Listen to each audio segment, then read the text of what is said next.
আসসালামু আলাইকুম। আমাদের চ্যানেলে সবাইকে জানাই স্বাগত। আশা করি সবাই ভালো আছেন। ফটোশপ শর্ট কোর্সের আজকের পার্টে থাকবে ডস টুলের কাজ। তো আগের পার্টগুলো যারা মিস করেছেন তারা আই বাটনে ক্লিক করে দেখে আসবেন অথবা আমার চ্যানেলের প্লেলিস্ট চেক করবেন। আর যারা এখনও আমার চ্যানেলটিতে সাবস্ক্রাইব করেননি এখনই সাবস্ক্রাইব করে পাশে থাকা নোটিফিকেশনটি অল করে দিবেন, তাহলে আমার একটি ভিডিও মিস করবেন না। তো চলুন শুরু করা যাক।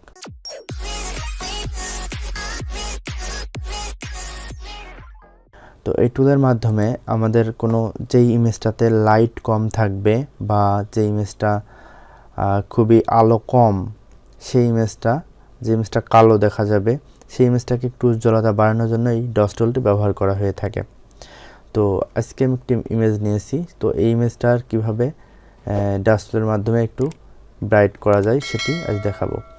তো এই টুলটি সিলেক্ট করার পরে দেখবেন উপরে কিছু সাপোর্টিং টুলস বার এখানে চলে আসবে। তো এখানে একটু লক্ষ্য করবেন, প্রথমে এখানে দুইটি জিনিস খেয়াল করবেন। একটি হচ্ছে তিনটি জিনিস। তো এখানে আছে মিড টোন। তো আপাতত আমরা মিড টোন দিয়ে কাজটা করি। পরে এখানে এক্সপোজার আছে, এক্সপোজারটা আপনি বাড়াই দিলে বেশি দ্রুত বা বেশি হার্ডলি কাজটা হবে এবং পরিমাণ মতো এখানে দিয়ে কাজ করবেন। এবং একটি আছে প্রোটেক্ট টোন। তো এটা দিলে হচ্ছে আমাদের সাবজেক্টটা ঠিক থাকবে। তো আপনারা এটা দিয়েই কাজ করবেন। তো দেওয়ার পরে এখানে মিড টোনটা দেওয়ার পরে আপনি যখন এখানে ব্রাশ টুলের মাধ্যমে এখানে হচ্ছে ব্রাশটাকে একটু বড় বা ছোটো করে কাজ করতে পারেন।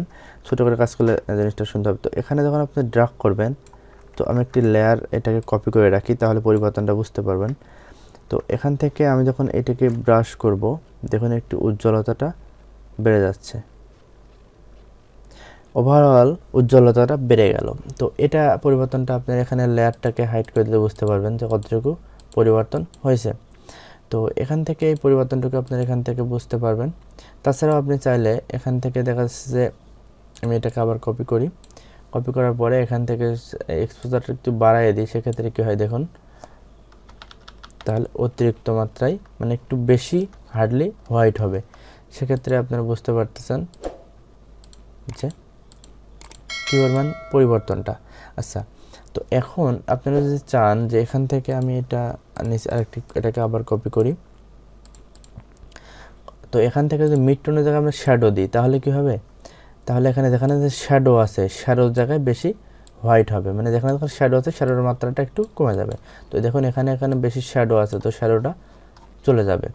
তো যেখানে শ্যাডো আছে শ্যাডো পরিমাণটা মানে হোয়াইট হয়ে যাবে। তো আশা করি আপনারা বুঝতে পারছেন, যেখানে শ্যাডো থাকবে সেখানে উজ্জ্বলতা বাড়াতে পারবেন। তো আপনারা দেখুন, আশা করি আপনারা পরিবর্তনটা বুঝতে পারতেছেন। তো এখানে এটা পরিবর্তন। এখন দেখুন এখানে যদি চাই যে আমরা এখান থেকে শ্যাডো বাদে হাইলাইটটাকে ব্যবহার করব। হাইলাইটটা ব্যবহার করা মানে কি, যেখানে দেখুন আপনারা নিজেরা পরিবর্তনটা বুঝতে পারতেছেন। হাইলাইটটা যেখানে লাইটটা বেশি পড়বে, মানে মেন ফোকাসে যেটা থাকবে সামনের দিকে বা যেখানে লাইট পড়বে সেটা হচ্ছে সেখানে ড্র্যাগ করলে হাইলাইটটা বাড়বে। এখন হাইলাইটটা বাড়ানোর ক্ষেত্রে সেক্ষেত্রে অবশ্যই আপনারা একটু কমায় নেবেন, এক্সপোজারটা কমিয়ে নেওয়ার পরে তারপরে ড্র্যাগ করবেন, তাহলে হাইলাইটটা পরিমাণ মতো হবে। আরও কমায় নিতে পারবেন আপনাদের ইচ্ছা মতো, তাহলে আপনারা বুঝতে পারবেন যে কীভাবে হাইলাইটটা দেবেন। হাইলাইটটা দেওয়ার মানে হচ্ছে যে এখানে লাইট পড়ছে, বোঝা যাচ্ছে যে এখানে একটা লাইট পড়ছে সামনে থেকে, সেই লাইটের কারণে এখানে হাইলাইটটা বাড়ানো হয়। তো এখানে আমার একটু বেশি হয়ে গেছে, আমি যেহেতু আপনাদের দেখাচ্ছি আপনাদের পরিমাণ মতো আপনারা নিয়ে নেবেন। এখান থেকে এক্সপোজারটা কমায় দিয়ে আপনারা হাইলাইটটাকে নিতে পারেন, যতটুকু আপনাদের প্রয়োজন মতো আপনারা ততটুকু নিতে পারবেন। এটা হচ্ছে ডস টুলের কাজ।